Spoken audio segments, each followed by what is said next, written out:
اب آئیے بسم اللہ الرحمن الرحیم، اب یہ سورہ بقرہ شروع ہو رہی ہے۔ سورۃ البقرہ جو 286 آیات پر مشتمل ہے، تقریباً 2.5 پاروں پر پھیلی ہوئی ہے۔ ہر شخص جانتا ہے کہ یہ قرآن حکیم کی حجم کے اعتبار سے سب سے بڑی سورت ہے، لیکن یہ معاملہ صرف حجم کا نہیں ہے۔ نبی اکرم صلی اللہ علیہ وسلم نے اسے سنام القرآن قرار دیا ہے۔ آپ نے فرمایا لکل شیء سنام، ہر چیز کی ایک چوٹی ہوتی ہے، جیسے اونٹ کا کوہان ہوتا ہے۔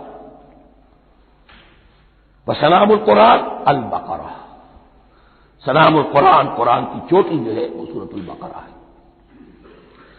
یہ نوٹ کر لیجئے جو میں نے کل آپ کو جو مختلف مکی اور مدنی صورتوں کے گروپوں کے بارے میں بتایا تھا کہ یہاں سے اب پہلی منزل بھی شروع ہو رہی ہے اور پہلا گروپ بھی شروع ہو رہا ہے، اور اس کے ساتھ جو اگلی صورت آئے گی وہ اس کا جوڑا ہے، سورہ آل عمران، جس کی سب سے نمایاں علامت یہ نوٹ کیجیے، یہ بھی الف لام میم سے شروع ہوئی، اگلی بھی الف لام میم سے شروع ہوگی۔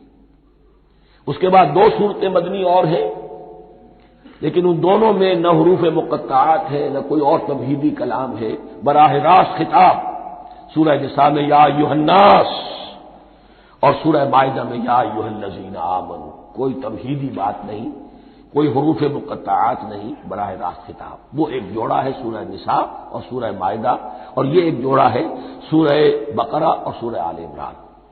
سورہ بقرہ اور سورہ آل عمران کو نبی اکرم صلی اللہ علیہ وسلم نے الزہراوین بھی قرار دیا ہے۔ زہرا کہتے ہیں بڑی روشن چیز کو، یہ حضرت فاطمہ رضی اللہ تعالی عنہا کے نام کے ساتھ آتا ہے، فاطمۃ الزہراء، تو زہرا بہت روشن دمکتی ہوئی شے۔ الزہراوین، یہ 2 نہایت دمکتی ہوئی صورتیں ہیں جو قیامت کے دن 2 بدلیوں کی شکل میں ظاہر ہوں گی، حضور نے فرمایا، اور جو لوگ ان صورتوں سے محبت کرتے تھے ان پر سایہ کریں گے۔ اللہم ربنا اجعلنا منہم، ہمیں اللہ تعالیٰ ان میں شامل فرما دے۔ اس سورہ مبارکہ کو 2 حصوں میں تقسیم سمجھیے۔ ویسے تو یہ کہ رکوع آئیں گے، پارے بھی بدلیں گے اس میں، لیکن حصے 2 ہیں۔ پہلے حصے میں اصل روئے سخن سابقہ امت مسلمہ سے ہے، یہود سے، بنی اسرائیل سے۔ دوسرے حصے میں اصل خطاب موجودہ امت مسلمہ سے ہے، امت محمد سے صلی اللہ علیہ وسلم۔ پہلے حصے میں 18 رکوع ہیں لیکن آیات 152 ہیں۔ دوسرے حصے میں 22 رکوع ہیں لیکن آیات 134 ہیں۔ گویا کہ اس سے آپ کو توازن نظر آئے گا کہ اگرچہ ادھر رکوعوں کی تعداد کم ہے 18، لیکن آیات کی تعداد زیادہ ہے 152۔ دوسرے حصے میں رکوعوں کی تعداد زیادہ ہے 22، لیکن آیات کی تعداد 134۔ اسی لیے اس کا ایک نام میں نے تجویز کیا ہے، وہ اس لیے تاکہ کچھ حقائق آپ کے ذہنوں میں ان ناموں کے حوالے سے بھی انشاءاللہ محفوظ ہو جائیں گے۔ سورۃ الامتین، 2 امتوں کی سورت، اس لیے کہ تقریباً نصف اس کی ساری بحث جو ہے، مرکزی بحث، وہ سابقہ امت مسلمہ بنی اسرائیل، اور دوسرا نصف اس میں سارا خطاب وہ ہے موجودہ امت مسلمہ یعنی امت محمد صلی اللہ علیہ وسلم۔ اس کا جو پہلے 18 رکوع ہے یا پہلا حصہ ہے، اس کے اندر ڈویژن فردر ہوگی ورٹیکل، عمودی۔ پہلے 4 رکوع، پھر 10 رکوع، پھر 4 رکوع۔ لیکن جو 22 رکوع ہیں دوسرے حصے کے، دوسرے نصف کے، اس میں ڈویژن جو ہے جو ہاریزونٹل ہے، وہ افقی تقسیم ہے، عمودی نہیں، افقی۔ وہ میں بعد میں بیان کروں گا جب ہم وہاں پہنچ جائیں گے۔ ان کو پہلے سمجھ لیجئے کہ اس پہلے حصے کی جو تقسیم میں نے کی ہے، پہلے 4 رکوع، پھر 10 رکوع اور پھر 4 رکوع۔ پہلے 4 رکوع یوں سمجھیے کہ پورے قرآن مجید کے لیے اس کی حکمت اور فلسفے کا جو حصہ مکی قرآن میں بیان ہو چکا تھا اس کا خلاصہ ہے۔ جب یہ سورت نازل ہو رہی ہے تو یہ تو مدینہ میں حضور تشریف لا چکے ہیں، 12-13 سال جو ہے گزر چکے ہیں، اور ان 12-13 سالوں کے دوران 2/3 قرآن نازل ہو چکا ہے۔ اس میں جو بھی حکمت، فلسفہ اور بنیادی دعوت، یہ جو چیزیں مکی قرآن میں بیان ہوئی، ان کا خلاصہ نچوڑ نکال کر یہاں 4 رکوعوں میں رکھ دیا گیا۔ اگرچہ ان میں بھی جب گہرائی میں آپ دیکھیں گے تو روح سخن جو ہے وہ بنی اسرائیل کی طرف ہے، وہ میں بعد میں عرض کروں گا، لیکن اضافی طور پر یہ سمجھ لیجئے کہ پورے مکی قرآن کے حکمت اور پیغام کا خلاصہ ان 4 رکوعوں میں۔ پھر 10 رکوع ہیں جن میں براہ راست خطاب ہے سابقہ امت مسلمہ، یا بنی اسرائیل۔ اس کے بھی 2 حصے ہیں۔ پہلے ایک رکوع میں دعوت ہے، بڑا انداز اس کا بڑا پیارا ہے، اس میں دعوت ہے، ایمان لاؤ محمد پر صلی اللہ علیہ وسلم۔ اور اس کے بعد 9 رکوع ہیں ملامت کے، ملامت، تنقید، تم نے یہ کیا اور یہ کیا اور یہ کیا، ہم نے یہ احسان کیے، یہ احسان کیے، یہ احسان کیے، تم نے یہ ناشکری کی، یہ ناشکری کی، یہ ناشکری کی۔ اور اس سب کا نتیجہ آخری 4 رکوعوں میں ہے کہ اب تمہیں اس منصب سے معزول کیا جا رہا ہے جس پر تم 2000 برس تک فائز رہے، اور تمہیں ہٹا کر اب ایک نئی امت محمد کی شکل میں جو وجود میں آ چکی ہے صلی اللہ علیہ وسلم، اسے اس پر فائز کیا جا رہا ہے۔ اور اس کی علامت کے طور پر اسے میں کہا کرتا ہوں کورونیشن، تاج پوشی۔ ایک امت معذور، دوسری امت اس کا نصب ہو رہا ہے، اس کی تاج پوشی کے لیے سمبل، علامت کیا ہے؟ قبلہ تحویل۔ وہ قبلہ یروشلم سابقہ امت کا قبلہ اب ادھر رخ نہیں ہوگا، اب اہل توحید کا قبلہ یہ مکے کی طرف ہوگا، بیت اللہ کی طرف ہوگا۔ تو تحویل قبلہ کا مضمون ہے جو ان 4 رکوعوں میں آتا ہے۔ تو یہ میں نے تھوڑی سی تمہید جو ہے آپ کے سامنے رکھ دی ہے۔ اب بسم اللہ کیجیے۔ بسم اللہ الرحمن الرحیم، الف لام میم۔ الف لام میم یہ حروف مقطعات ہیں،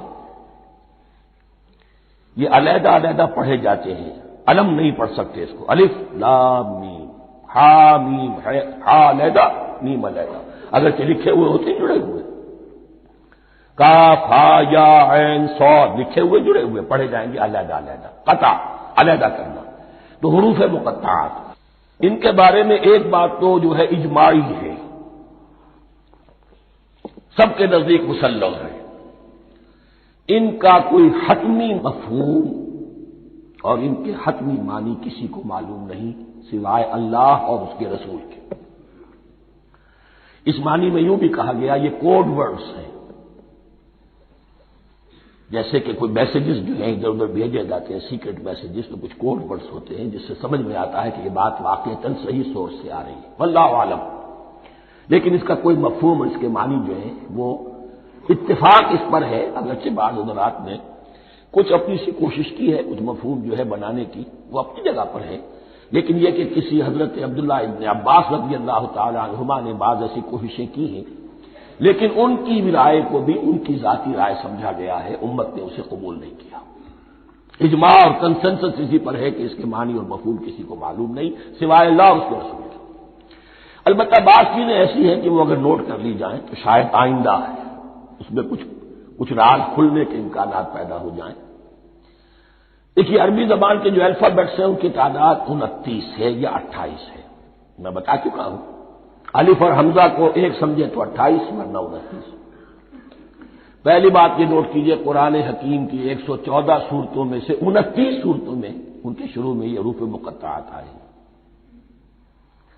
دوسری بات یہ کہ اس میں 28 کا نصف کیجئے تو 14 استعمال ہوئے، 14 نہیں استعمال ہوئے، بالکل آدھی تعداد استعمال ہوئی ہے۔ تیسرے یہ کہ جو شروع اور آخر اور درمیان 3 حصوں میں تقسیم کر دیجئے آپ، 9 9 9 پلواڑی 27، ایک طرف 10 رہ جائیں گے۔ پہلے حصے میں سے بہت کم حروف لیے گئے، بہت کم۔ آخری حصے کے تقریباً تمام حروف ہیں، تقریباً۔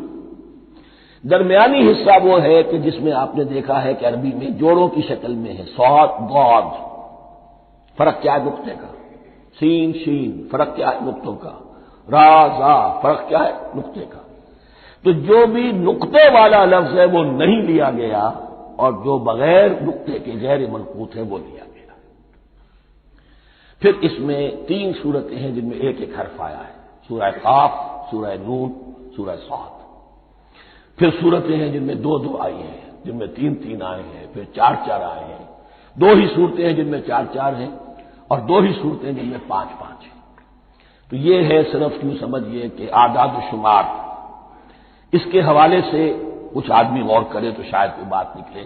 باقی وہ مثال میں آپ کو بتا دیتا ہوں کہ حضرت عبداللہ ابن عباس نے ایک رائے ظاہر کی کہ الف لام میم در حقیقت ایک جملے کا خلاصہ ہے۔ انا اللہ اعلم، پہلا لفظ انا، اس کا الف لے لیا، درمیانی لفظ اللہ، اس کا درمیانی لام لے لیا، تیسرا لفظ اعلم، یہ آخری لفظ ہے، آخری حرف میم لے لیا، انا اللہ اعلم، میں اللہ جانتا ہوں، واللہ اعلم، واقعتاً اللہ ہی جانتا ہے۔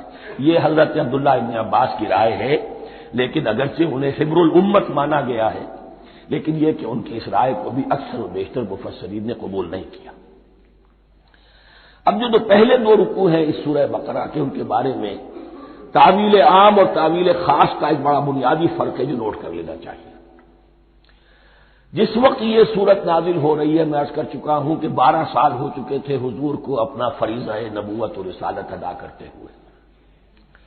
ایک جماعت اچھی بھلی تیار ہو چکی تھی جنہوں نے حضور کی دعوت پر لبیک کہا، ایمان لائے اور آپ کی تعلیمات پر عمل کیا۔ وہ ایک گروہ موجود تھا، یہ ابو بکر ہے، یہ عمر ہے، یہ عثمان ہے، یہ طلحہ ہے، یہ زبیر ہے، یہ عبد الرحمن ابن عوف ہے، یہ مصعب بن عمیر ہے، دیکھ لو۔ اور ایک گروہ وہ تھا کہ جو حق کو جان کر پہچان کر محض اپنی ضد اور حق درمی کی باعث وہ کفر پر آ گیا تھا۔ اور اب ایک تیسرا گروہ پیدا ہو رہا تھا مدینے میں آ کر، وہ ابھی ایمبریونک سٹیج میں ہے، کہ جو داعی ہے، مدعی ہے کہ ہم مانتے ہیں لیکن حقیقت میں نہیں مانتے۔ یہ 3 قسم کے گروہ دنیا میں ہمیشہ پائے جائیں گے، ہمیشہ۔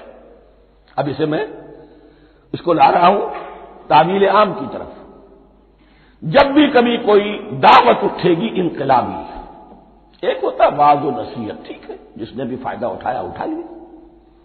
ایک ہوتی ہے دعوت انقلابی، وہ انقلابی دعوت کا ہدف ہوتا ہے نظام کو بدلنا۔ نظام بدلتا ہے تو ظاہر بات ہے کہ جو لوگ اس نظام میں جن کے ویسٹڈ انٹرسٹ ہیں اور جن کو پریولیجز حاصل ہیں، جن کے مفادات ہیں، وہ تو لازماً اپنے نظام کا تحفظ کریں گے، ٹکراؤ ہوگا، تصادم ہوگا، تصادم میں جانی نقصان بھی ہوگا، مالی نقصان بھی ہوگا۔ یہ گویا کہ کسی انقلابی دعوت کے لوازم ہیں، اگر یہ شے نہ ہو تو دعوت انقلابی ہے ہی نہیں۔ اس اعتبار سے ہر انقلابی دعوت کے جواب میں 3 طبقے پیدا ہو جاتے ہیں۔ ایک وہ کہ جو اس دعوت کو قبول کرتے ہیں دیانت کے ساتھ، خلوص کے ساتھ، اخلاص کے ساتھ، اور پھر پوری جواں مردی کا ثبوت دیتے ہیں، ہر کے بعد آباد، اب جو آئے سو آئے، جان دینی پڑے حاضر ہیں، مال دینا پڑے حاضر ہیں، کوئی تکلیف آئے، کوئی مشقت آئے، کوئی مصیبت آئے، کوئی قربانی کرے، حاضر۔ جب پکارا گیا، واپس نہیں پھیرا کوئی فرمان جنوں کا، اور تنہا نہیں لوٹی کبھی آواز جرس کی۔ خیریت جا راحت تن سے حت داما، سب بھول گئی مصلحت اہل ہوس کی۔ ایک وہ لوگ ہوتے ہیں کہ جو اڑ جاتے ہیں ضد پر، حق درمی پر، ماننے کے باوجود، جاننے کے باوجود کہ بات تو ٹھیک ہے جو کہہ رہے ہیں، کیسے مان لیں؟ ہماری سیادت، ہماری چودراہٹ، ہمارے مفادات، ہمارے یہ ساری چیزیں ان سب کے اوپر زد پڑ رہی ہے۔ یہ لوگ اڑ جاتے ہیں، اور پھر کوئی دعوت، کوئی نصیحت، کوئی مزید افہام و تفہیم ان کے حق میں مفید نہیں ہوتی، اس لیے کہ صحیح بات ہے جو کہتے ہیں کہ سوتے کو تو جگایا جا سکتا ہے، جاگتے ہو کیسے جگائیں؟ کوئی سویا ہوا ہے تو آپ کو جگا دیں گے، جو جاگا ہوا ہے لیکن وہ بنا ہوا ہے، وہ اٹھنے کو تیار ہی نہیں ہے، تو آپ کیسے اٹھا دیں گے؟ تو جو لوگ جان بوجھ کر حق کو پہچان کر رد کر دیتے ہیں، پھر ان کے حق میں کوئی دعوت، کوئی نصیحت، کوئی تبلیغ، کوئی انذار، کوئی تبشیر مفید نہیں ہوتی۔ تیسرا درجہ ایسے لوگوں کا ہوتا ہے جو یا تو شروع میں آتے ہی شرارت کے ارادے سے، کوئی مصلحت ہے جس کی وجہ سے اس دعوت کو قبول کر لیا، کوئی ذاتی منفعت ہے جس کے لیے قبول کر لیا، یا یہ کہ شروع میں تو اخلاص کے ساتھ آتے ہیں لیکن جب قربانی دینے کا وقت آتا ہے تو ان کے اندر سیرت و کردار کی وہ مضبوطی نہیں ہوتی کہ ہر شباد آباد، یہ نہیں ہوتی، وہ پھر ڈگمگاتے رہتے ہیں، کبھی کچھ چلے پھر کہیں چھٹک کر رہ گئے، پھر کہیں کچھ چلے پھر چھٹک کر رہ گئے۔ یہ تیسرا طبقہ ہے کہ جو کہتا ہے دعوی مدعی ہے کہ ہم نے مانا ہے، قبول کیا ہے، بات ٹھیک ہے، کچھ تھوڑا بہت چلتے بھی لیکن جہاں مشکل آئی چھٹک کر کھڑے ہو گئے، عہدے منہ گر پڑے۔ یہ تیسرا طبقہ ہے۔ اس کے لیے لفظ ہمارے ہاں منافقین بھی ہے، لیکن اس رکوع میں آ کر ابھی ان 4 رکوعوں میں نہیں بلکہ سورہ بقرہ میں مکمل میں بھی کہیں نفاق کا لفظ نہیں آیا ہے، اس لیے کہ اسے مرض سے تعبیر کیا گیا ہے۔ یہ مرض ہے ایک، اور اس مرض کے ذریعے سے لوگوں کے اندر جو ہے وہ ایک نفاق کا بیج پڑ رہا ہے جو ظاہر ہوگا کہ منافقت پوری کی پوری کھل کر سامنے آ جائے گی۔ روگ ہے انسانی شخصیت کا، اس حوالے سے وہ تیسری، اور یہ چونکہ اہم ترین حصہ تھا اور یہ مرض اب شروع ہو رہا تھا، مدینے میں، مکے میں نہیں تھا، لہذا زیادہ تفصیل سے اس کے بارے میں گفتگو ہوئی۔ اعوذ باللہ من الشیطان الرجیم، بسم اللہ الرحمن الرحیم، الف لام میم ذالک الکتاب لا ریب فیہ، صدق اللہ العظیم۔ الف لام میم حروف مقطعات ہیں جن کے بارے میں عرض کر چکا ہوں۔ ذالک الکتاب لا ریب فیہ، یہ وہ کتاب ہے اس میں کوئی شک نہیں۔ الکتاب اس لیے کہا گیا ہے کہ قرآن مجید کی پیشنگوئیاں اور خوشخبریاں سابقہ کتابوں میں موجود تھیں، اور چونکہ اس سورہ مبارکہ میں اصل خطاب کا رخ جو ہے وہ ہے سابقہ امت مسلمہ کی طرف، تو ذالک کتاب نہیں کہا گیا، ذالک کتاب لا ریب فیہ نہیں، ذالک الکتاب یہ وہ کتاب ہے، کتاب موعود ہے جس کی پیشنگوئیاں تورات اور انجیل میں موجود تھیں۔ لا ریب فیہ، اس میں کوئی شک نہیں۔ حرف اورا ریب، نئے، تبدیل، نئے، یہی الفاظ آئے ہیں سورہ سجدہ کے شروع میں بھی، الف لام میم تنزیل الکتاب لا ریب فیہ رب العالمین، لا ریب فیہ من رب العالمین، فیہ ھدی للمتقین۔ فیہ دونوں طرف مل سکتا ہے، لا ریب فیہ اسے معانقہ کہتے ہیں، لا ریب فیہ پڑھیں گے تو ھدی سے شروع کر دیں گے، لا ریب پر ختم کر دیں گے تو فیہ ھدی للمتقین، یہ دونوں معنی درست ہوں گے۔ آپ کو مل جائے گا جو قرآن شریف لے کر بیٹھے ہوئے ہیں کہ حاشیے میں معانقہ نمبر 1 لکھا ہوا ہے، معانقہ عند المتاخرین۔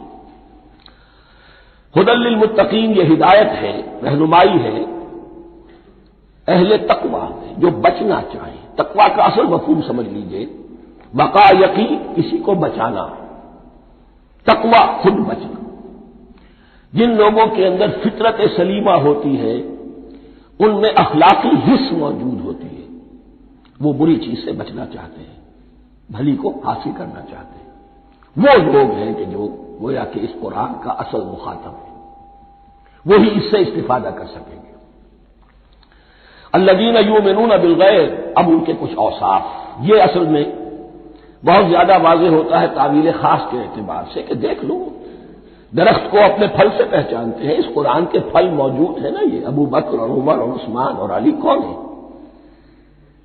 یہ جو مہاجرین آئے ہیں چل کر، مدینے والوں دیکھو یہ کون ہیں، ان کی شخصیتیں کیا ہیں، ان کا کردار کیا ہے، ان کا اوصاف کیا ہے، یہ کس درخت کے پھل ہیں؟ یہ اس بینہ کے پھل ہیں، یہ اس ذکرہ کے پھل ہیں۔ بینہ رسول من اللہ یتلو صحفا مطہرۃ فیہا کتب قیمہ، یہ اس شجرہ مبارکہ کے پھل ہیں، دیکھ لو ان کے کیا شب و روز ہے، الذین یؤمنون بالغیب، جو غیب پر ایمان رکھتے ہیں۔ تعویل عام کے اعتبار سے اس کا بہت اہم مفہوم ہوگا، جو یہ طے کر لے کہ سوائے مادے کی دنیا کے مجھے اس سے آگے جانا ہی نہیں، unless I can verify۔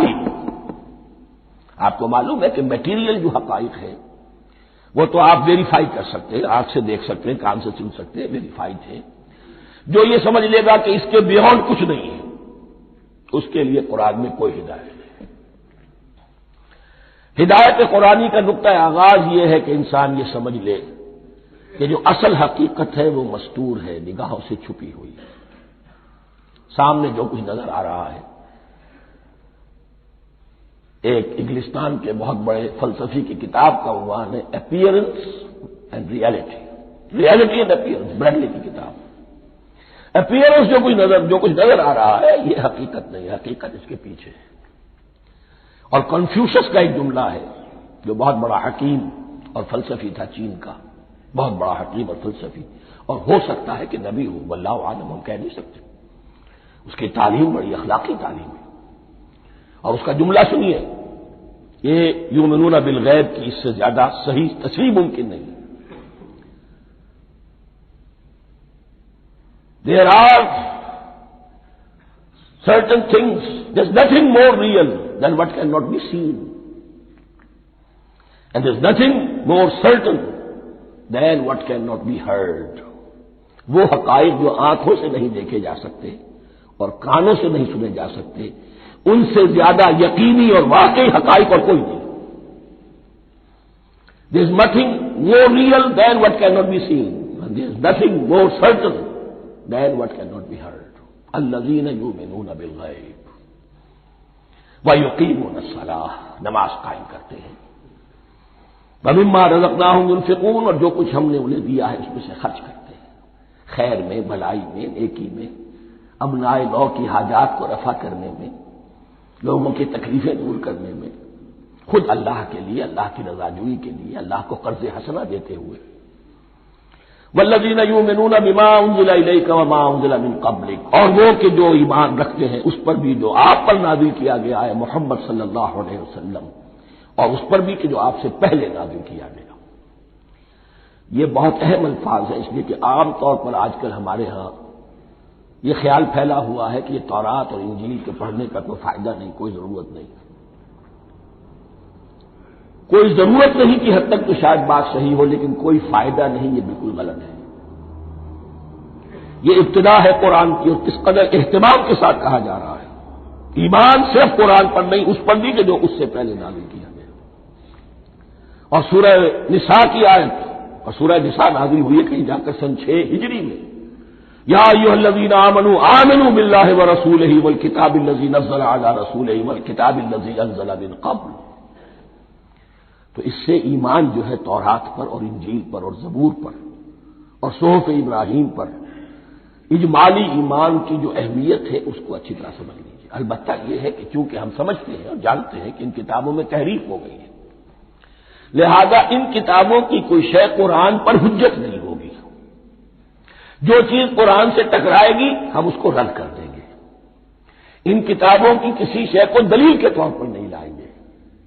لیکن جہاں قرآن مجید کی کسی بات کی نفی نہ ہو رہی ہو تو بہت سے حقائق ہمیں ان کتابوں ہی سے ملتے ہیں۔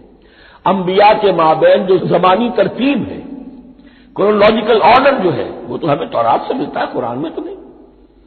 قرآن میں کبھی حضرت نوح کا ذکر بعد میں ہے، حضرت موسیٰ کا پہلے، وہ وہاں تو کسی اور پہلو سے ترتیب آتی ہے، لیکن وہاں ہمیں تاریخ ملتی ہے، ابراہیم کی، اسحاق کی، یعقوب کی، انبیاء بنی اسرائیل کی، موسیٰ کی، عیسیٰ کی، یہ ساری چیزیں۔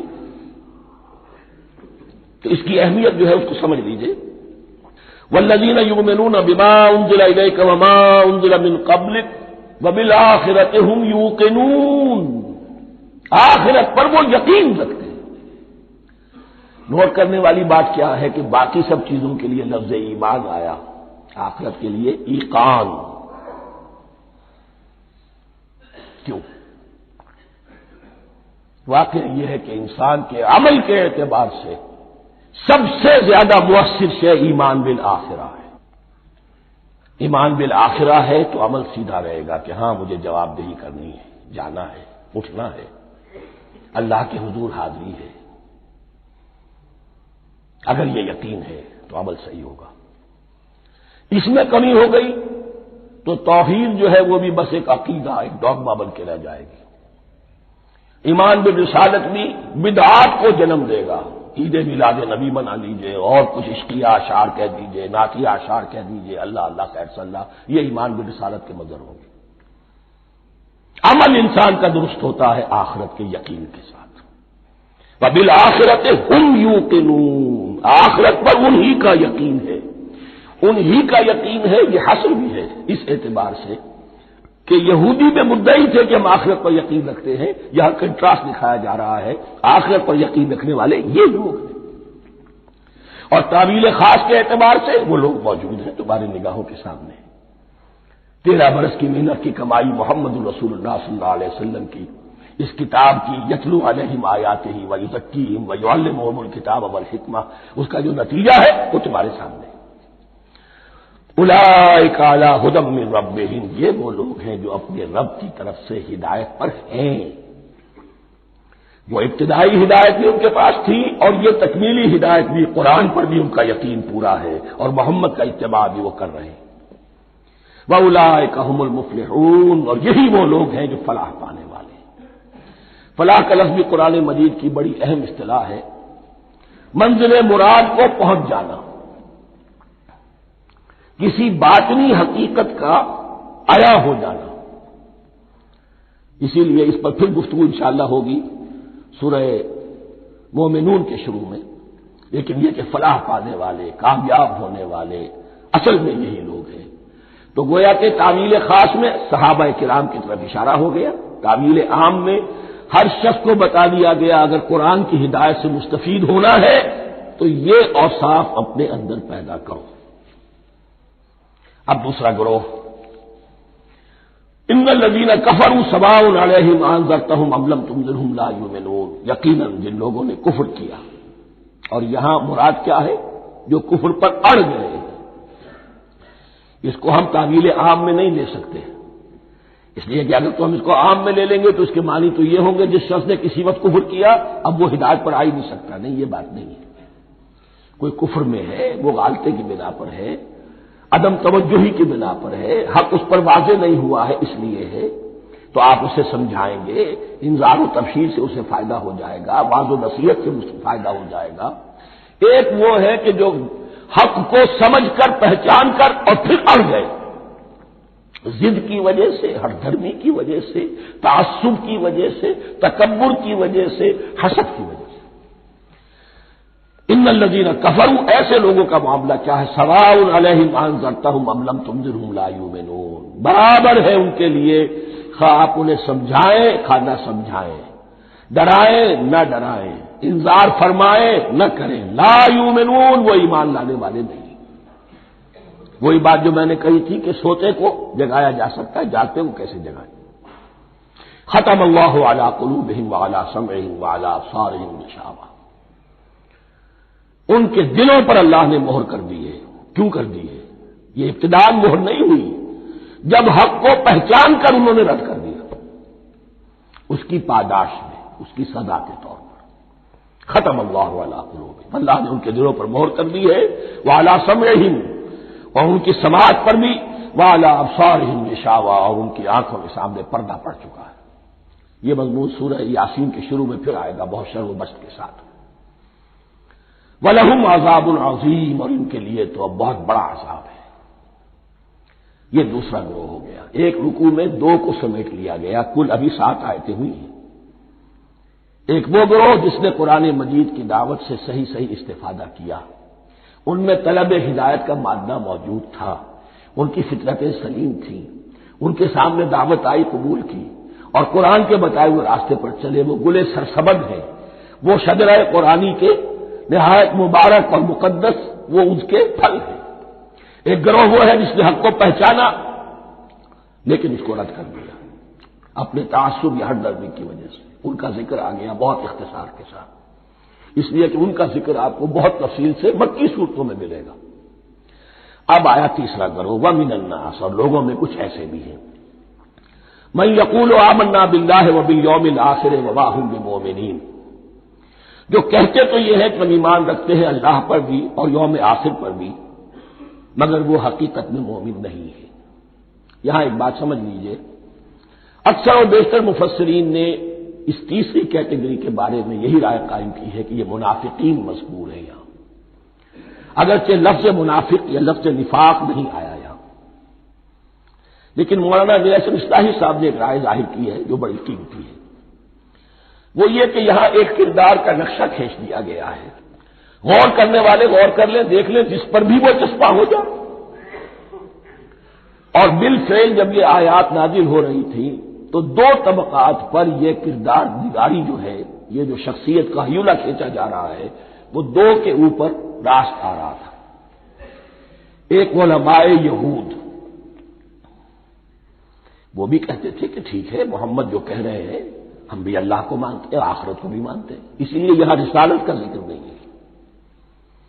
بھئی ہم محمد ہی کو نہیں مانتے نا صلی اللہ علیہ وسلم، باقی اگر 1.25 نبی آئے ہیں تو باقی 1.25 کو تو ہم مانتے ہیں، ایک محمد کو نہیں مانا، ایک عیسیٰ کو نہیں مانا، بس تو ہمیں بھی مانا جانا چاہیے کہ ہم بھی مسلمان ہیں۔ ایک یہ ان کی رائے ہے، اور واقعہ یہ ہے کہ یہاں اس طریقے کا تذکرہ ہو رہا ہے کہ جس سے ان کا کردار بھی جھلک رہا ہے، روح سخن ان کی طرف جا رہا ہے۔ مجھے یاد ہے اپنی 10ویں جماعت کے زمانے میں دہلی میں نے دیکھا تھا کہ ناٹ سرکس وہاں کا ایک بڑی مارکیٹ ہوتی تھی، تو جوتے کی دکان پہ بہت بڑا جوتا لٹکایا ہوا تھا، بہت بڑا، اور لکھا تھا free to home it fits, جس کے پاؤں میں یہ ٹھیک ٹھیک آ جائے وہ لے جائے۔ تو یہ free to home it fits ہے، ایک کردار ہے۔ اب یہ کردار جس کے اوپر بھی فٹ بیٹھ جائے، ان میں یقیناً زیادہ تو غلبہ یہی ہے جو مفسرین کی رائے ہے، منافقین کا معاملہ جو ہو رہا ہے، لیکن یہ کردار بعین نہیں فٹ بیٹھ رہا ہے یہود کے علماء پر۔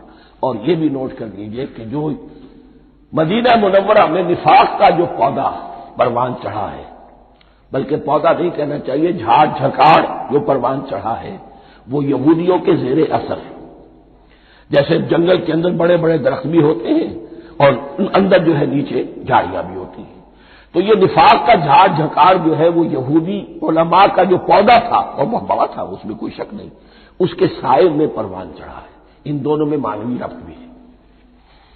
وَمِنَ النَّاسِ مَن يَقُولُ آمَنَّا بِاللَّهِ وَبِالْيَوْمِ الْآخِرِ وَمَا هُم بِمُؤْمِنِينَ، اور لوگوں میں سے کچھ ایسے بھی ہیں جو کہتے تو یہ ہے کہ ہم ایمان رکھتے ہیں اللہ پر اور یوم آخر پر، لیکن وہ مومن نہیں ہیں۔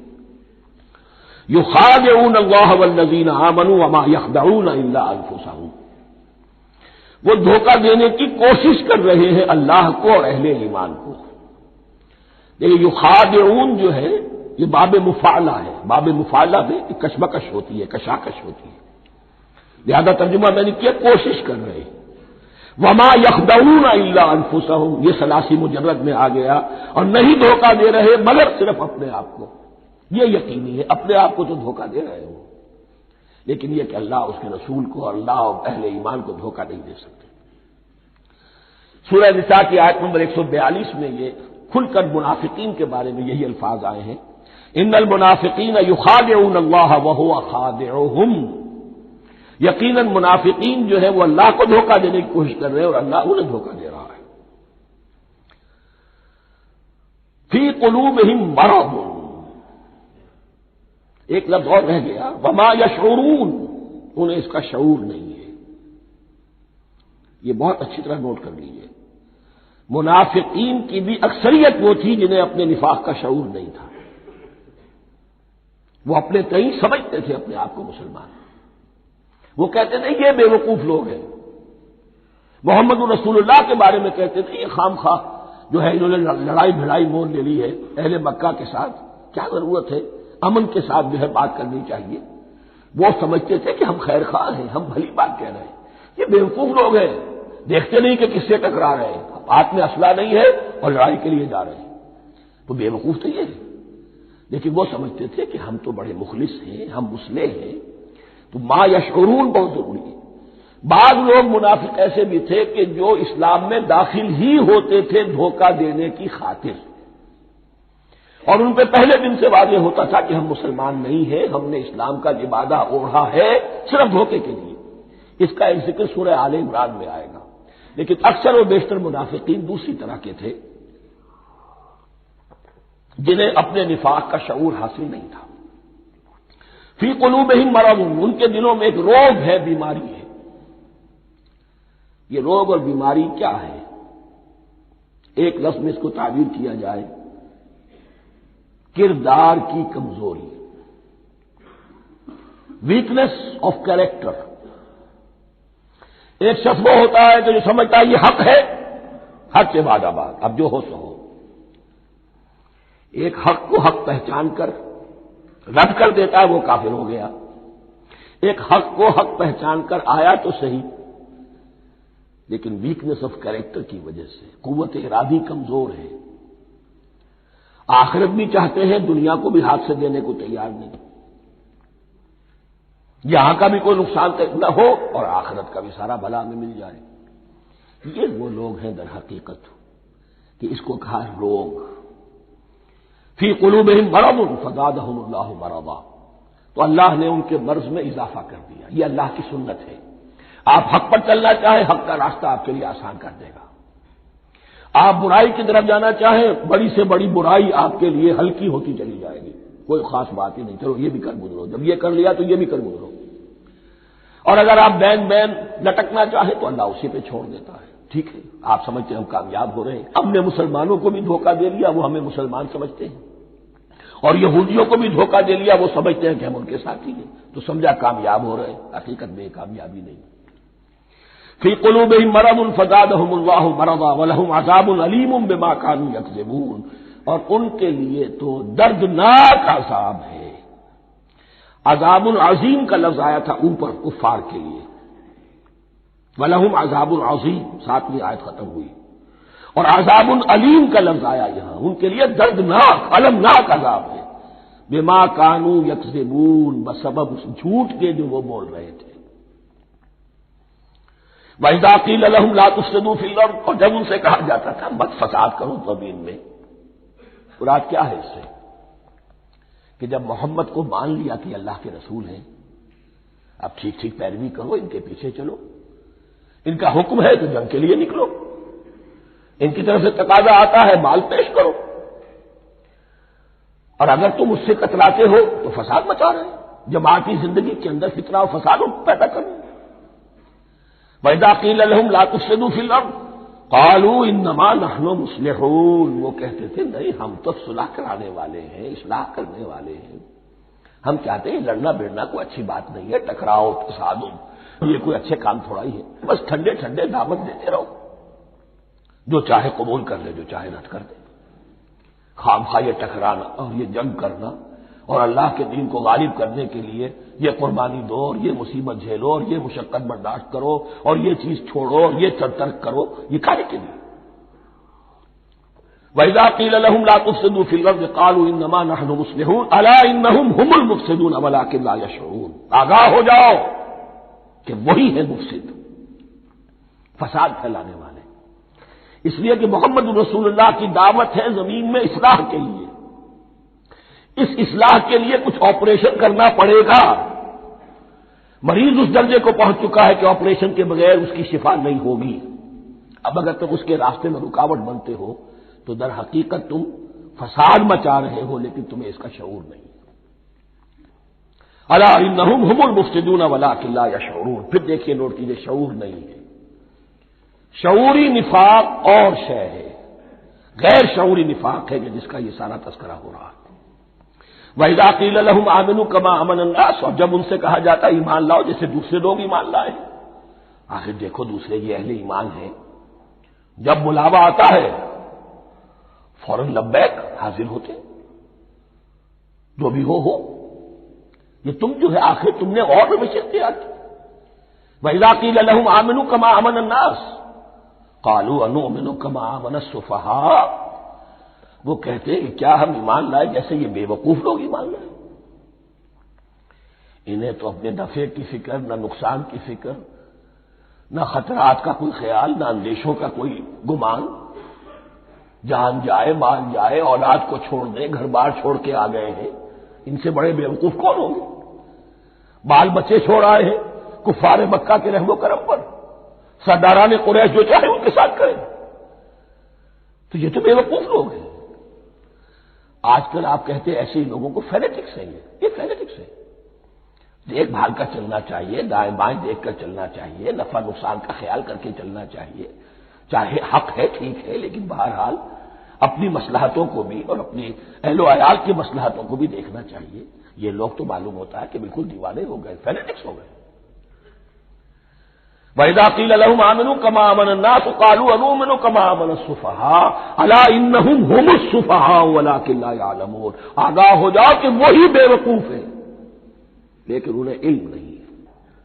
وہ صادق الایمان جو ایمان کی ہر تقاضے کو پورا کرنے کے لیے ہر وقت حاضر ہے، ان سے بڑا عقل مند کوئی نہیں، ان سے بڑا سمجھدار کوئی نہیں. انہوں نے یہ جان لیا ہے کہ اصل زندگی آخرت کی زندگی ہے، یہ نہیں ہے. یہ تو عارضی ہے، کل نہیں آج ختم ہو جائے، آج نہیں ابھی ختم ہو جائے، کیا فرق پڑے گا؟ جانا تو ہے، اب نہیں تو کل، کل نہیں تو پرسوں جانا تو ہے. تو عقل تو ان کے اندر ہے.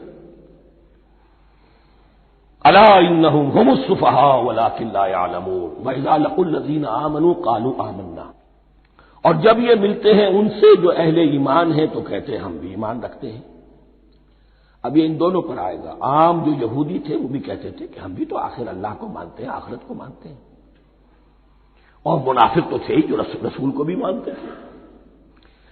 وَإِذَا خَلَوْا إِلَىٰ شَيَاطِینِهِمْ. اور جب یہ اپنے شیطانوں کے پاس خلوت میں ہوتے ہیں، اور یہاں شیاطین سے مراد ہیں اہل کتاب یہود کے علماء، ان کے سردار، یا عبداللہ ابن ابی جو منافقین مدینہ کا سردار تھا. اگر وہ کبھی ملامت کرتا ہے دیکھو تم تو معلوم ہوتا ہے بالکل مسلمانوں میں شامل ہی ہو گئے پوری طرح سے، تمہیں کیا ہو گیا، تم ہر بات مان رہے ہو. اب انہیں یہ کچھ نہ کچھ اپنی وفاداری کا یقین دلانے کے لیے کہنا پڑتا تھا. نہیں ہم انہیں بیوقوف بنا رہے ہیں، ہم ان سے ذرا تمسخر کر رہے ہیں، ہم ہیں آپ کے ساتھ ہی، آپ فکر نہ کریں. اسی لیے یہ دو منہ ہونا، نفق کہتے ہیں سرنگ کو جس کے دو دروازے ہوتے ہیں، باقی زیر زمین ہے. نافقہ گوہ کا بل ہے کہ دو دروازے رکھتا ہے، دو اس کے منہ رکھتا ہے کہ ادھر سے اگر کتا داخل ہو جائے شکار کے لیے تو ادھر سے نکل بھاگے، ادھر سے آئے تو ادھر سے نکل بھاگے. تو دو منہ انسان، یہ در حقیقت جس کو پھر سورہ نساء میں کہا گیا لا الہ الا ولا الہ الا، نہ ادھر کے ہیں نہ ادھر کے، مذبذبین بین ذلک، اس کے درمیان مذبذب ہو کر رہ گئے. یہ شیطان کا لفظ یہاں سمجھ لیجئے کہ اس کے دو رائے ہیں کہ یہ شطنہ سے بنا ہے یا شات سے بنا ہے، شین الف توئے یا شین طا نون. شطنہ کے معنی تباہ ادا کو بہت دور ہو گیا، دور ہو گیا. شیطان سے مراد جو اللہ کی رحمت سے بہت دور ہو گیا. اور شاتا یا شیتوں کے معنی ہے احترق غضبا وحسدا، کوئی شخص غصے اور حسد کے اندر جل رہا ہو، وہ شاتا یا شیتو ہے. اس سے فعلان کے وزن پر، رحمان کے وزن پر، غضبان کے وزن پر شیطان، یعنی وہ کہ جو حسد اور غضب کی آگ میں جل رہا ہے. تو یہ ایک تو شیطان وہ ہے کہ جو جنات میں سے ہے، جس کا نام عزازیل تھا پہلے، اب ہم اسے ابلیس کے نام سے جانتے ہیں. وہ ایک شیطان ہے، جنی ہے. پھر یہ کہ جو بھی اس کے پیروکار ہیں دنیا میں انسانوں میں سے ہو یا جنات میں سے ہو، وہ بھی شیاطین ہیں. اسی طرح اہل کفر، اہل زیغ کے جو بڑے بڑے سردار ہوتے ہیں ان کو بھی شیطان سے تعبیر کیا گیا. وَإِذَا خَلَوْا إِلَىٰ شَيَاطِینِهِمْ قَالُوا إِنَّا مَعَكُمْ. اور جب وہ خلوت میں ہوتے ہیں، علیحدگی میں ہوتے ہیں اپنے شیاطین کے پاس، سرداروں کے پاس، کہتے ہیں ہم تو آپ کے ساتھ ہیں. انما نحن مستہزئون، یہ تو ہم ان مسلمانوں کو بیوقوف بنا رہے ہیں، ان سے استہزاء کر رہے ہیں، تمسخر کر رہے ہیں. ہم تمسخر میں کہہ دیتے ہیں کہ ہم بھی آپ کے ساتھ ہیں. آمنا. اللہ یستہزئ بہم ویمدہم فی طغیانہم یعمہون.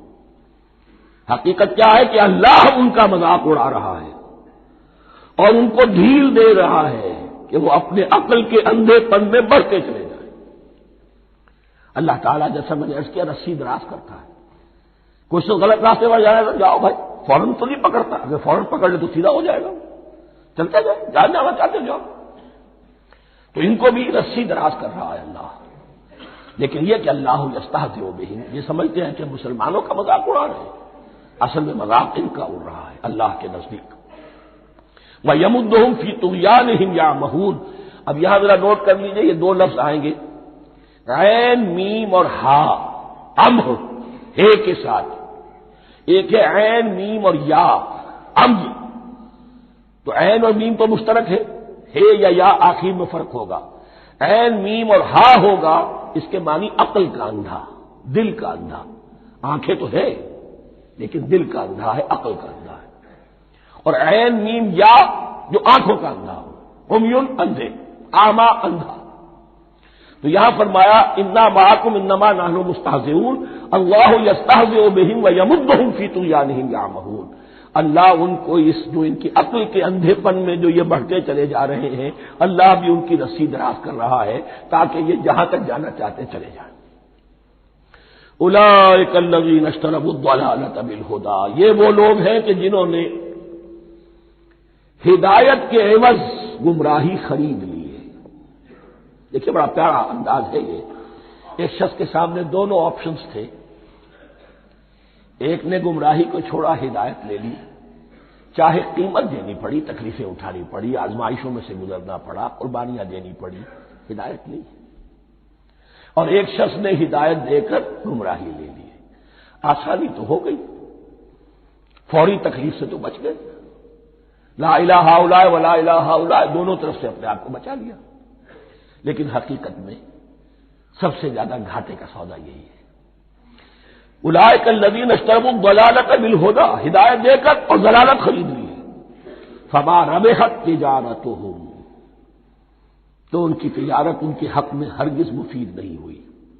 اب یہاں بھی دیکھیے را با اور ہے ہا، ربحا اس کے معنی نفع، صحیح نفع، جائز نفع.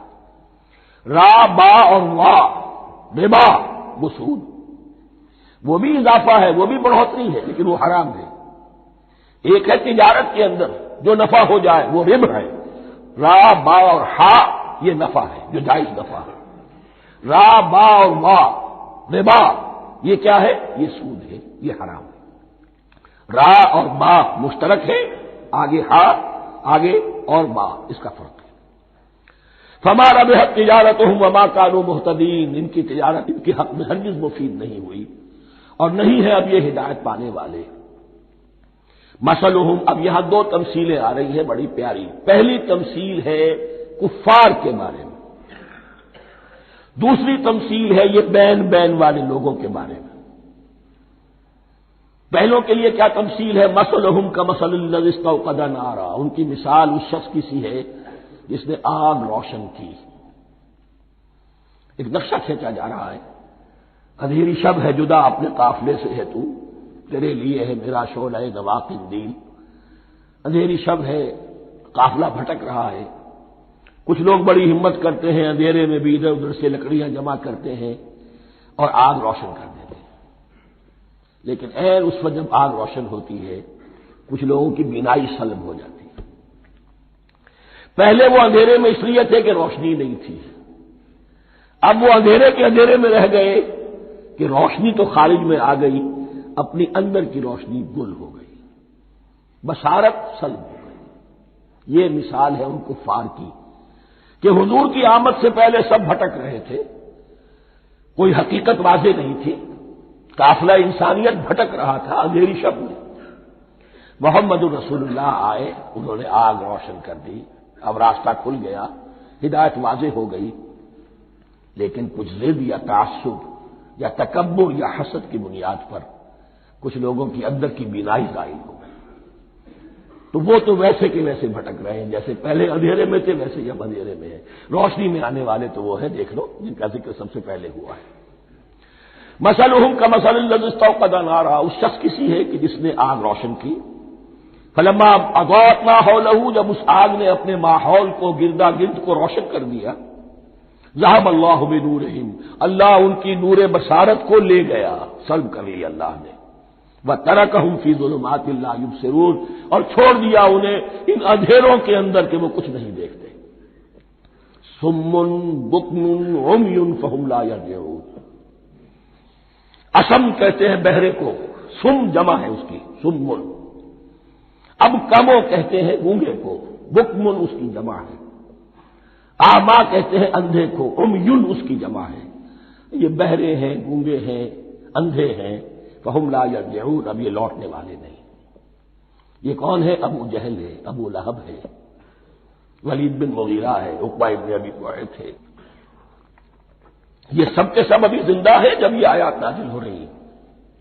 ابھی تو غزوہ بدر ہوگا سن 2 ہجری میں، اور اس میں یہ سب جو ہے واصل جہنم ہوں گے، ابھی تک تو ہے نا۔ یہ لوگ ہو گئے اس کی مثال، مثلهم كمثل الذي استوقد نارا فلما أضاءت ما حوله ذهب الله بنورهم وتركهم في ظلمات لا يبصرون صم بكم عمي فهم لا يرجعون۔ اب دوسری مثال، او كصيب من السماء، یا بڑی زور کی بارش برس رہی ہے آسمان سے، فيه ظلمات، اس میں اندھیرے بھی ہیں، ورعد، اور گرج ہے، وبرق، اور بجلی چمک رہی ہے، یجعلون اصابعهم فی اذانهم من الصواعق حذر الموت، کچھ لوگ ہیں کہ جو اپنی انگلیاں اپنے کانوں کے اندر ٹھونسے ہوئے ہیں کہ وہ جو کڑک ہے اس سے ان کی جانیں نہ نکل جائیں، موت نہ آ جائے۔ کڑکا ایسا ہے کہ اس کڑکے سے بچنے کے لیے اپنی انگلیاں اپنے کانوں میں ٹھونس رکھی ہیں، حذر الموت، موت کے خوف سے۔ واللہ محیط بالکافرین، اللہ ایسے کافروں کا احاطہ کیے ہوئے، بچ کر کہاں جائیں گے۔ یکاد البرق یخطف ابصارهم، قریب ہے کہ بجلی ان کی نگاہوں کو لے جائے، ان کی بینائی کو سلب کر لے۔ کلما اضاء لهم، لیکن ہوتا کیا ہے، جب ذرا روشنی ہوئی تو چل لیے، مشوا فیہ، بجلی چمکی، کچھ نظر آ گیا دائیں بائیں تو کچھ تھوڑا سا چل لیے۔ وَإِذَا أَظْلَمَ عَلَيْهِمْ، اور جب تاریکی ان پر طاری ہو گئی، قاموا، کھڑے کے کھڑے رہ گئے۔ یہ نقشہ ہے ان کا کہ ایک طرف بارش ہو رہی ہے، قرآن مجید ہے، آسمان سے نازل ہو رہا ہے، یہ ماہ مبارکہ ہے، یہ کتاب مبارک ہے، لیکن یہ کہ اس کے ساتھ کڑکے ہیں، گرج ہے، کفر سے مقابلہ ہے، کفر کی طرف سے دھمکیاں ہیں، اندیشے ہیں، خطرات ہیں، امتحانات ہیں، آزمائشیں ہیں۔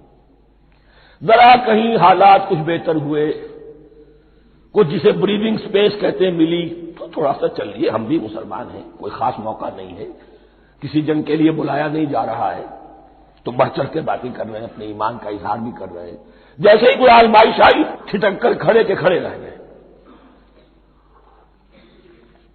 وَلَوْ شَاءَ اللَّهُ لَذَهَبَ بِسَمْعِهِمْ وَأَبْصَارِهِمْ، اللہ چاہتا تو ان کی سماعت اور بصارت کو بھی سلب کر لیتا، لیکن اللہ کا قانون یہی ہے، جو جہاں رہنا چاہے اس نے آزادی ارادہ دی ہے انسان کو۔ تم اگر مومن صادق بن کر رہنا چاہتے ہو اس کو آسان کر دے گا تمہارے لیے۔ تم نے اپنے تعصب کی وجہ سے، اپنے تکبر کی وجہ سے کفر کا راستہ اختیار کیا، اللہ اسی کو کھول دے گا۔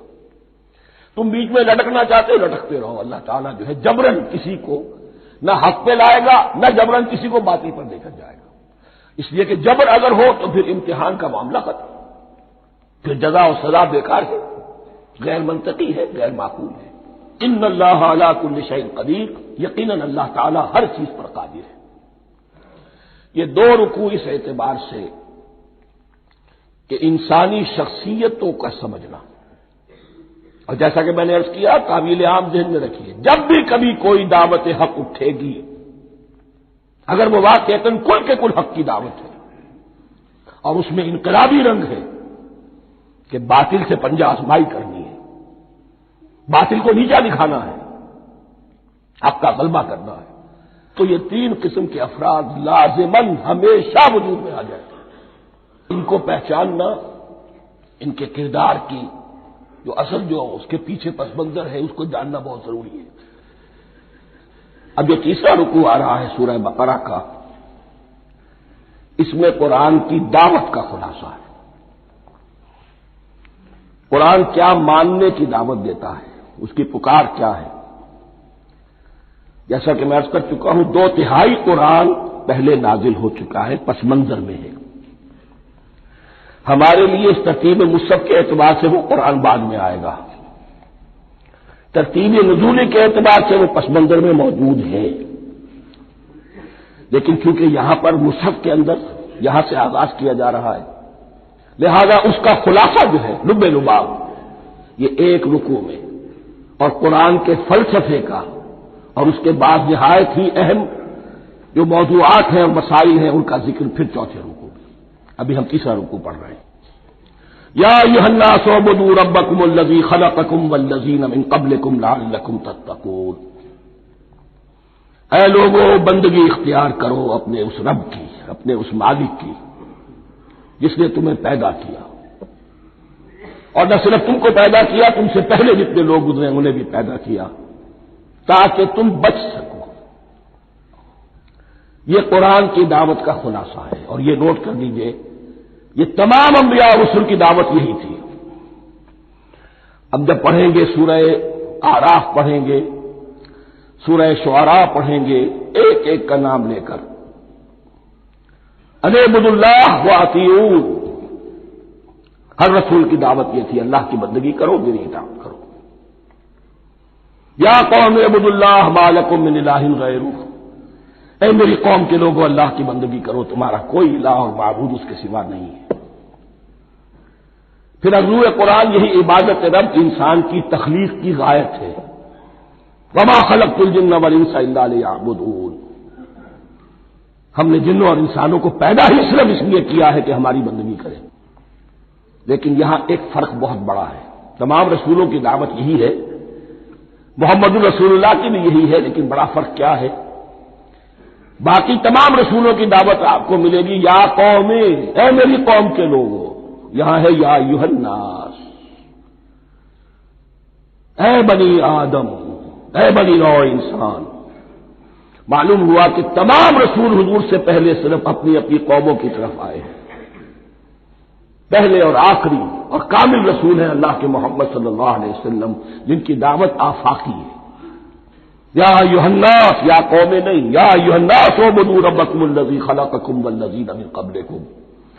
اس میں دلیل بھی آ گئی کہ عام طور پر لوگ جو ہے غلط راستے پر اس دلیل سے جمے رہتے ہیں کہ ہمارے آباء و اجداد کا راستہ یہی تھا۔ تو بھائی جیسے تم مخلوق ہو ایسے ہی وہ بھی تو مخلوق تھے، جیسے تم خطا کر سکتے ہو وہ بھی تو خطا کر سکتے تھے۔ لہذا یہ نہ دیکھو کہ آباء و اجداد کا راستہ کیا تھا، دیکھو یہ کہ حق کیا ہے، لعلکم تتقون، تاکہ تم بچ جاؤ، دنیا میں افراط و تفریط کے دھکوں سے بچ جاؤ گے، آخرت میں اللہ کے عذاب سے بچ جاؤ گے۔ ان دونوں سے اگر بچنا ہے تو اللہ کی بندگی کی روش اختیار کرو۔ اچھا کس رب کی؟ الذی جعل لکم الارض فراشا والسماء بناء، جس نے تمہارے لیے زمین کو فرش بنا دیا اور آسمان کو چھت بنا دیا۔ وانزل من السماء ماء، اور آسمان سے پانی برسایا، فاخرج به من الثمرات رزقا لکم، اور پھر اس پانی کے ذریعے سے زمین سے میووں کی شکل میں، پیداوار کی شکل میں تمہارے لیے رزق اگایا۔ فلا تجعلوا للہ اندادا وانتم تعلمون، تو ہرگز نہ اللہ کا مد مقابل کسی کو ٹھہراؤ جانتے بوجھتے۔ وانتم تعلمون کا ایک مطلب یہ بھی ہے کہ تم بھی مانتے ہو کہ اس کائنات کا خالق اللہ کے سوا کوئی نہیں، اہل عرب بھی مانتے تھے، جو ان کے دیوی دیوتا تھے وہ سمجھتے تھے کہ یہ اللہ کے اوتار ہیں یا اللہ کے ہاں بہت یہ پسندیدہ ہیں، اللہ کے محبوب ہیں، اس کے اولیاء ہیں، اس کی بیٹیاں ہیں، لہذا یہ شفاعت کریں گے تو ہمارا بیڑا پار ہو جائے گا، ورنہ خالق وہ مانتے تھے اللہ ایک ہی ہے۔ جب تم یہ مانتے ہو کائنات کا خالق ایک، مدبر ایک، تو اب کسی کو اس کا مد مقابل نہ بناؤ۔ انداز ند کی جمع ہے، لا ضد لہ ولا ند لہ، اللہ کا کوئی مد مقابل نہیں۔ اس میں یہاں تک بات ہے کہ حضور اس درجے، اس توحید کی باریکیوں تک پہنچا کر گئے ہیں اس امت کو کہ کسی صحابی نے ایسے ہی کہہ دیا ما شاء اللہ وما شئت، جو اللہ چاہے اور جو آپ چاہیں۔ حضور نے فوراً ٹوک دیا اجعلتنی للہ ندا، کیا تو نے مجھے اللہ کا مد مقابل بنا دیا ہے؟ اس کائنات میں مشیت صرف ایک کی چلتی ہے، کسی اور کی مشیت اس کی مشیت کے تابع پوری ہو جائے، لیکن مشیت مطلقہ صرف اس کی ہے۔ یہاں تک کہ حضور سے فرمایا گیا کہ اے نبی آپ کے لیے یہ ممکن نہیں ہے جسے چاہے ہدایت دے دیں، انک لا تہدی من احببت ولکن اللہ یہدی من یشاء۔ اگر یہ اختیار میں ہوتا تو ابو طالب دنیا سے بغیر ایمان لائے نہ جاتے۔ فلا تجعلوا للہ اندادا وانتم تعلمون۔ اب ان دو آیتوں میں تو یوں سمجھیے توحید توحید نظری بھی اور توحید عملی بھی۔ توحید عملی کیا ہے؟ بندگی صرف اسی کی ہو۔ اب آیا ہے رسالت کا معاملہ، وَإِن كُنتُمْ فِي رَيْبٍ مِّمَّا نَزَّلْنَا عَلَىٰ عَبْدِنَا، اگر تمہیں رسالت محمدی پر شک ہے صلی اللہ علیہ وسلم، اس کے کیا معنی ہے؟ کہ تمہیں اس قرآن کے بارے میں شک ہے جو ہم نے اپنے بندے پر نازل کیا ہے۔ اگر ہے شک فی الواقع، وَإِن كُنتُمْ فِي رَيْبٍ، اگر تمہیں واقعتاً شک ہے مما نزلنا علی عبدنا، اس پر جو ہم نے اپنے بندے پر نازل فرمایا ہے، فاتوا بسورۃ من مثلہ، تو لے آؤ اس جیسی ایک ہی صورت۔ یہ ہم کل پوری تفصیل سے دیکھ چکے ہیں کہ برسبیل تنزل یہاں پہنچے ہیں۔ پہلے دو آیتیں میں نے آپ کو سنائی تھی، اس میں پورے قرآن کی مثال لانے کا چیلنج کیا گیا۔ پھر ایک آیت سنائی جس میں 10 صورتیں ہی لے آؤ۔ اب آخری درجے میں ایک صورت ہی بنا لا، اور ایک صورت تو سورۃ العصر کے مساوی بھی ہو سکتی تھی، سورۃ الکوثر کے مساوی بھی ہو سکتی تھی۔ وَادْعُوا شُهَدَاءَكُم مِّن دُونِ اللَّهِ إِن كُنتُمْ صَادِقِينَ، اور بلا لو اپنے سارے مددگاروں کو اللہ کے سوا، جن ہو انس ہو، اس لیے کہ قریش کا خیال یہ تھا کہ جو شعراء ہوتے ہیں ان کے پاس جن ہوتے ہیں، وہ جن انہیں سکھاتے ہیں، ورنہ عام آدمی تو یہ شعر نہیں کہہ سکتا۔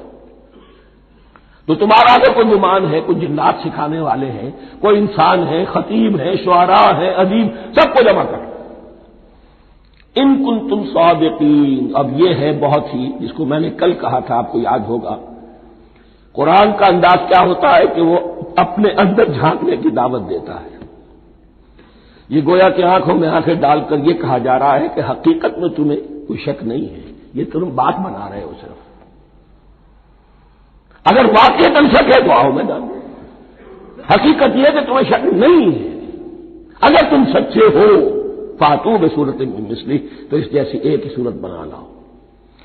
فإن لم تفعلوا، اب ذرا انداز دیکھیے تحدی کا اور چیلنج کا، پھر اگر تم یہ نہ کر پاؤ وَلَن تَفْعَلُوا، اور ہرگز نہیں کر سکو گے، یہ چیلنج کون دے سکتا ہے؟ اللہ کے سوا کوئی نہیں دے سکتا۔ یہ انداز کسی کتاب کا نہیں ہے، ذالک الکتاب لا ریب فیہ، یہ کسی کا نہیں ہے۔ فإن لم تفعلوا وَلَن تَفْعَلُوا، پھر اگر تم نہ کر پاؤ اور تم ہرگز نہیں کر پاؤ گے، فاتقوا النار التي وقودها الناس والحجارہ، تو ڈرو اس آگ سے جس کا ایندھن بنے گے انسان اور پتھر۔ اعدت للکافرین، کافروں کے لیے تیار کر لی گئی ہے، بھڑکا دی گئی ہے۔ پتھروں کا ذکر خاص طور پر کیوں ہے؟ دو اس کے امکانات ہیں۔ آپ کو معلوم ہے کہ وہ جو پتھر کا کوئلہ ہوتا ہے اس کی آگ بڑی سخت ہوتی تھی، عام جو ہمارا یہ لکڑی کا کوئلہ ہوتا ہے اس کے مقابلے میں، اور دوسرے یہ بھی کہ چونکہ انہوں نے جو معبود تلاش کرتے تھے وہ پتھر کے ہوتے تھے، تمہارے ساتھ ہی تمہارے ان معبودوں کو بھی جھونکا جائے گا، وہ بھی جلیں گے، تاکہ تمہاری حسرت کے اندر اضافہ ہو۔ ان سے ہم دعائیں مانگا کرتے تھے، ان کے سامنے ماتھے ٹیکتے تھے، ان کے سامنے ڈنڈوت کرتے تھے، ان کو چڑھاوے چڑھاتے تھے۔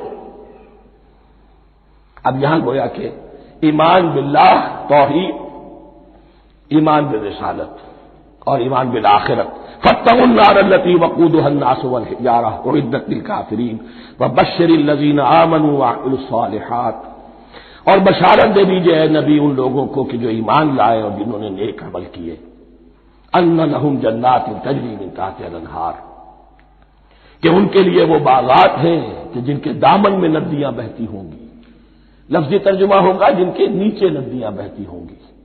مراد اس سے کیا ہے؟ عام فطری باغ وہ ہوتے تھے کہ جس میں ذرا اونچائی پر جو ہے درخت لگے ہوئے ہیں اور دامن میں ندی بہ رہی ہے، تو اس سے خود بخود جو ہے وہ اریگیشن، نیچرل اریگیشن ہو رہی ہے، درختوں کے جڑوں تک پانی پہنچ رہا ہے۔ بارہ ترجمہ آپ لفظی کریں، ان کے نیچے ندیاں بہتی ہوں گی یا یہ کہ جن کے دامن میں ندیاں بہتی ہوں گی۔ کلما رزقوا منها من ثمرۃ رزقا، جب بھی کبھی انہیں دیا جائے گا کوئی پھل رزق کے طور پر کھانے کے لیے جنت میں، قالوا هذا الذي رزقنا من قبل، وہ کہیں گے یہ تو وہی شے ہے جو ہمیں پہلے بھی ملتی تھی۔ اس کا ایک مفہوم یہ ہے، یہ جو نزل ہے، ابتدائی جو ہے دعوت ہے، ابتدائی ضیافت جو ہوگی اس میں وہی چیزیں کہ جو معروف ہے، جانی پہچانی ہے۔ یہ رمان، یہ دیکھیے یہ انار آ رہا ہے خوبصورت، یہ انگور ہے خوبصورت، یہ نخیل ہے، یہ نخل ہے، یہ رطب ہے، لیکن ذائقے کی کوئی نسبت و تناسب بھی نہیں ہوگا۔ وہ کہیں گے یہ وہی شے ہے جو ہمیں پہلے ملتی تھی، وہ اتو بھی متشابہہ، مشابہ تو ہوگی وہ، لیکن ان کے ذائقے میں زمین و آسمان کا فرق ہوگا۔ اور ایک یہ بھی مفہوم لیا گیا کہ آخرت میں جنت میں بھی وہی میوے ملتے رہیں گے، لیکن ان کا ذائقہ بدلتا رہے گا، شکل وہ ہوگی لیکن ذائقہ وہی رہے گا کہ جس سے انسان کی بھی طبیعت بڑھ جاتی ہے ایک ہی شے کو کھاتے ہوئے۔ وَلَهُمْ فِيهَا أَزْوَاجٌ مُطَهَّرَةٌ، اور ان کے لیے ہوں گے اس میں بہت ہی پاک باز، نہایت پاک کی ہوئی بیویاں ہوں گی۔ ازواج مطہرۃ وَهُمْ فِيهَا خَالِدُونَ، اور اس میں رہیں گے ہمیشہ ہمیشہ۔ یہ تو تین جو اصول ہیں دین کے دعوت ایمان، توحید اور رسالت اور معاد، ایمان باللہ، ایمان بالرسول، ایمان بالآخرہ۔ اب ذرا کچھ ضمنی مسائل ہیں کہ جو بعض کفار کی طرف سے، بعض معتزلین کی طرف سے پیش ہوتے تھے، وہ کبھی بھی اس چیلنج کا مقابلہ تو نہ کر سکے، میدان میں تو نہ آ سکے۔ یہ بالکل ایسی بات ہے جیسے کسی مصور کی تصویر پر اعتراض کرنے والے تو بہت تھے۔ جب کہا گیا کہ ذرا یہ لیجیے قلم، اس کو ٹھیک کر دیجیے، یہ برش آپ کے ہاتھ میں دیتا ہوں، اب سب پیچھے ہٹ گئے۔ تو کوئی صورت قرآن کے مقابلے میں لانا وہ تو ان کے لیے ممکن نہیں تھی، لیکن ادھر ادھر سے اعتراضات کرنے کے لیے جو زبانیں کھلتی تھی ان میں سے ایک اعتراض نقل کیا جا رہا ہے۔ وہ یہ تھا کہ وہ کہتے تھے کہ قرآن مجید میں مکھی کی تشبیہ آئی ہے، یہ تو بڑی حقیر سی شے ہے، اعلیٰ کلام ہو اور اعلیٰ متکلم ہو وہ ایسی حقیر چیزوں کا تذکرہ نہیں کرتا۔ بیت العنکبوت مکھی کا بھی ذکر ہے قرآن میں، اتنی حقیر شے کا، یہ کوئی اعلیٰ کلام نہیں۔ اس کا جواب دیا جا رہا ہے کہ اصل میں کہیں تشبیہ بیان کرنی ہے، تمثیل بیان کرنی ہے، تو دیکھنا یہ کہ جس شے کے لیے تشبیہ دی جا رہی ہے اس کی مناسبت والی شے ہو۔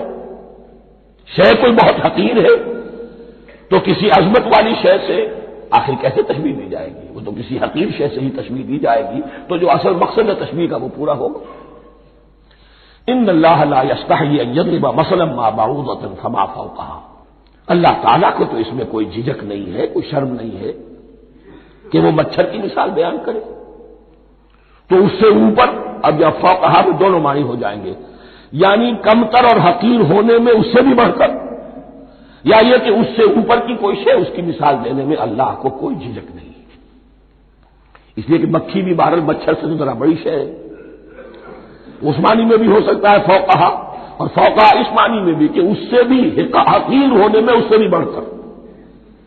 فَأَمَّا الَّذِينَ آمَنُوا فَيَعْلَمُونَ أَنَّهُ الْحَقُّ مِنْ رَبِّهِمْ، تو جو لوگ صاحب ایمان ہیں وہ جان لیتے ہیں کہ یہ حق ہے ہمارے رب کی طرف سے۔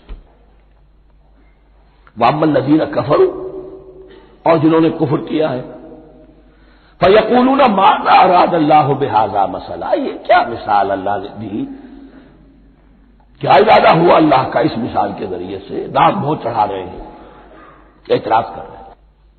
اب جو آ رہا ہے اگلا جملہ وہ ہے بہت اہم، یضل بہ کثیرا ویہدی بہ کثیرا، اسی کے ذریعے سے اللہ بہتوں کو ہدایت دیتا ہے اور اسی کے ذریعے سے بہتوں کو گمراہ کرتا ہے۔ معلوم ہوا کہ ہدایت اور گمراہی اور ہدایت اور ضلالت انسان کی سبجیکٹو کنڈیشن کے اوپر دار و مدار ہے اس کا۔ آپ کے دل میں خیر ہے، بھلائی ہے، نیت صحیح ہے، طلب ہدایت، طلب علم، اس میں آپ سچے ہیں، آپ کو ہدایت مل جائے گی۔ دل میں زیغ ہے، کجی ہے، نیت میں ٹیڑھ ہے، فساد ہے، تو اسی کے ذریعے سے اللہ آپ کی گمراہی میں اضافہ کر دے گا۔ یضل بہ کثیرا ویہدی بہ کثیرا، لیکن اللہ کا یہ کسی کو ہدایت دینا اور کسی کو ضلالت دینا علل ٹپ نہیں ہے، کسی قاعدے اور قانون کے بغیر نہیں ہے۔ وما یضل بہ الا الفاسقین، نہیں گمراہ کرتا وہ اس کے ذریعے سے مگر صرف سرکش لوگوں کو، جن میں سرکشی ہے، تعلی ہے، تکبر ہے، اور ان کے اوصاف کیا ہے؟ الذین ینقضون عہد اللہ من بعد میثاقہ، جو توڑ دیتے ہیں اللہ کے ساتھ کیے ہوئے عہد کو، اور سب سے بڑا عہد یہ سورہ اعراف میں چل کر آئے گا، عہد الست۔ عالم ارواح میں ہم عہد الست کر کے آئے، الست بربکم قالوا بلا، کیا میں ہی نہیں ہوں تمہارا رب؟ تمام ارواح نے، میں بھی تھا، آپ بھی تھے، سب تھے، کل انسان، جتنے انسان دنیا میں آج تک آ چکے ہیں وہ بھی تھے، اور جو آنے ہیں ابھی قیامت تک وہ بھی تھے، لیکن تھے صرف ارواح کی شکل میں، جسم نہیں تھے۔ اور یہ میں آپ کو بتا چکا ہوں، مکمل وجود ہے انسان کا روحانی وجود، اولاً تخلیق اس کی ہوئی تھی، اسی سے آگے چل کر ایک بہت فلسفے کا بہت گہرا مضمون آ رہا ہے آگے چل کر، وہ جو عہد الست بربکم قالوا بلا، انہوں نے اس عہد کو توڑا، اللہ کو اپنا مالک اور خالق اور اپنا حاکم جاننے کی بجائے خود حاکم بن کر بیٹھ گئے۔ الیس لی ملک مصر، کیا مصر کی بادشاہی میری نہیں ہے؟ I am the sovereign, we are sovereign, popular sovereignty, بغاوت، سرکشی، فاسق، وما يضل به الا الفاسقين الذين ينقضون عهد الله من بعد ميثاقه ويقطعون ما امر الله به ان يوصل، اور کاٹتے ہیں وہ چیز جسے اللہ نے جوڑنے کا حکم دیا ہے، اللہ نے صلہ رحمی کا حکم دیا ہے، یہ قطع رحمی کرتے ہیں، مال کی طلب میں بھائی بھائی کو ختم کرتا ہے اس کے مال کو ہتھیانے کے لیے، اپنی ذاتی اغراض کے لیے تمام اخلاقی حدود جو ہے انسان پسو پیش ڈال دیتا ہے، اپنا تکبر، اپنے لیے تعلی۔ الذین، آپ دیکھیے نوٹ کیجئے، اس میں ہماری شریعت کا فلسفہ یہ ہے، ایک تعلق ہے اللہ کا بندے کے ساتھ، حقوق اللہ، ایک ہے بندوں کا بندوں کے ساتھ، حقوق العباد۔ اللہ کا حق کیا ہے؟ اسے حاکم اور مالک، اور حاکم سمجھو، الملک سمجھو، خود اس کے بندے بنو۔ انسانوں کا حق کیا ہے؟ کونوا عباد اللہ اخوانا، سب آپس میں بھائی بھائی اللہ کے بندے بن جاؤ۔ اور اس میں سب سے اہم ترین رحمی رشتہ ہے، سگے بھائی بہنیں، پھر دادی کے اوپر جا کر وہ کزنز آ جائیں گے، پر دادی پر جا کر اور جمع ہو جائیں گے، یہاں تک کہ آدم و حوا پر تمام انسان جمع ہو جائیں گے۔ تو رحمی رشتے کی بڑی اہمیت ہے۔ تو وہ فاسقین کے جو توڑتے ہیں اللہ کے عہد کو، اس کو مضبوطی سے باندھنے کے بعد، وَيَقْطَعُونَ مَا أَمَرَ اللَّهُ بِهِ أَن يُوصَلَ وَيُفْسِدُونَ فِي الْأَرْضِ، انہی دونوں چیزوں کے نتیجے میں زمین میں فساد پیدا ہوتا ہے،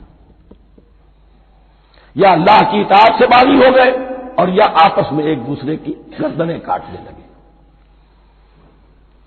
اولئک هم الخاسرون، یہی لوگ ہیں جو بالآخر خسارے میں، آخری اور دائمی خسارے میں رہنے والے ہیں۔ کیف تکفرون باللہ وکنتم امواتا، تم کیسے کفر کرتے ہو اللہ کا؟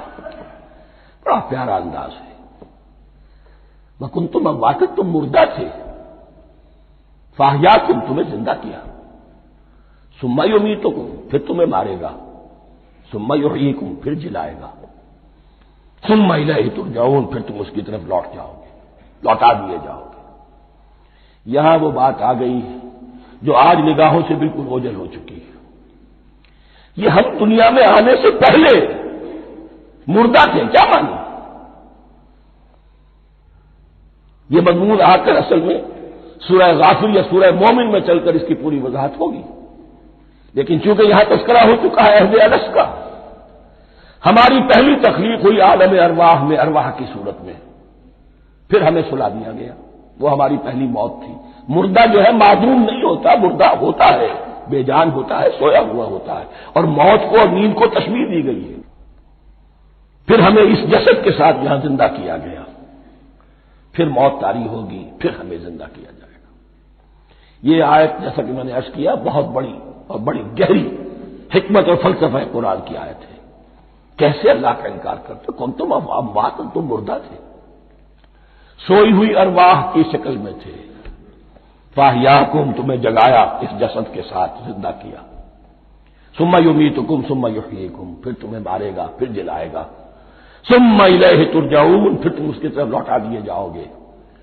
اور اب اس کے بعد جو آخری آیت ہے هو الذی خلق لکم ما فی الارض جميعا، اس نے تمہارے لیے بنایا ہے جو کچھ بھی زمین میں ہے۔